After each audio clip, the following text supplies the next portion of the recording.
Përshëndetje të dashur miqtë e mi,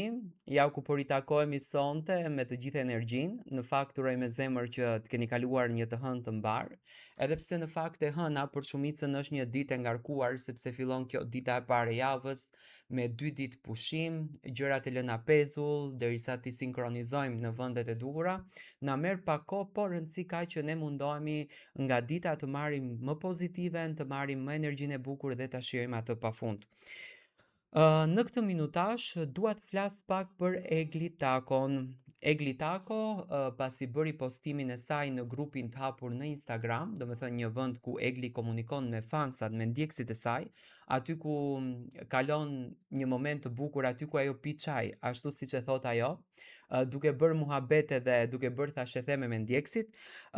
Egli ka postuar ditën e djeshme një set të tërë fotografik që kishte bërë nga prapaskenat e studios Yezdej, do me thënë aty ku Egli incizon emisionin e saj dhe në këtë set fotografik, do me thënë poshtë fotografive, kishte shkruajtur që dita e djeshme ishte çerek finalja, që në kupton, do me thënë të dielën tjetër është finalja dhe ky kapitull i Eglit, ky Yezdej merr përfundimin të saj, do me thënë përmbyllet. Dhe normalisht publiku, fansat e Eglit janë shumë entuziastë të dinë se ku do t'jetë Egli, çfarë do të bën Egli, çfarë roli do të ketë Egli, sepse në fakt të gjithë ato dëshironin që Egli të jetë moderatorja në fan club, por nuk ndodhi kështu në klubin e fansave, ku do t'jetë Egli në të ardhmen. Tani, dyshimet më njëherë do me thënë na drejtojnë drejt trotuarit. Tani me largimin e Xhenetës nga emisioni Trotuar, ne dyshojmë që Egli do të zërë vend të rëndësishëm tek emisioni Trotuar. Por, duke e njohur strategjinë në televizionin ku Egli punon, me një respekt veçantë për këtë televizion,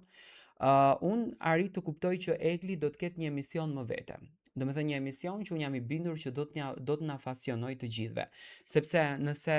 Big Brotheri tani do të merr atë fokusin, do të merr atë vëmendjen e vet, me patjetër që edhe emisionet e tjera duhet të jenë të klikueshme, do të thënë duhet të jenë të shikuara, duhet të jenë të përfolura, duhet të jenë të komentuara dhe mendoj që Egli do të jetë pjesë e një emisioni të ri që do të ketë shumë dinamik dhe shumë energji. Me patjetër që nuk do të jetë më një emision siç ishte Yezdej, edhe pse pati një sukses të jashtëzakonshëm. Do të thënë Egli ka shkëlqyer në këtë emision. Si emisioni i saj i parë, në fakt ne kemi marrë më shumë se sa kemi pritur, ndoshta ka qenë një befasi për ne, sepse një vajzë e cila nuk kishte patur kur eksperiencë në moderim, do të thënë nuk kishte patur kur rolin e një moderatores, ka qenë e fokusuar në këngë, në projekte, do të thënë erdhi si një uragan, duke bombarduar median shqiptare dhe realisht për mendimin tim, Egli ka shkëlqyer dhe ju ka vënë këmbën disa moderatorëve që janë me vite të tëra në media. Por në anën tjetër, do me thënë, dyshimet janë shumë të mëdha që Egli do të kalon tek trotuari. Por nga informacione që unë kam, do me thënë brenda televizionit Top Channel, kam arritur të kuptoj që Egli Tako nuk do të jetë në trotuar, do me thënë do të jetë e ftuar një epizod me patjetër që po, që do të flet për eksperiencën e saj në Yezdej, që do të flet për rrugtimin e saj si moderatore, për eksperiencën që ka patur me kolegët brenda televizionit Top Channel, por jo që do të jetë çdo javë e ftuar si paneliste në emisionin Trotuar. Do të thënë nuk do të ketë këtë gjë. Por thjesht faktit do të jetë në një emisionin e saj ku Egli do të merr me patjetër vëmendjen e publikut dhe do të krijojë një gjë shumë të bukur, duke besuar që Top Channel është një fabrik dhe krijon çdo ditë emisione. Unë dua të marr mendimin tuaj, pasi që ju ishit ato që hapët votimin që të shikoni Eglin si moderatore në klubin e fansave. Çfarë dëshironi ju dhe sipas mendimit tuaj, çfarë ka ambicie Egli për të bërë përpos Yezdej, do të thotë çfarë ka ambicie tjetër apo çfarë ngjyrë emisioni do t'i shkonte më shumë?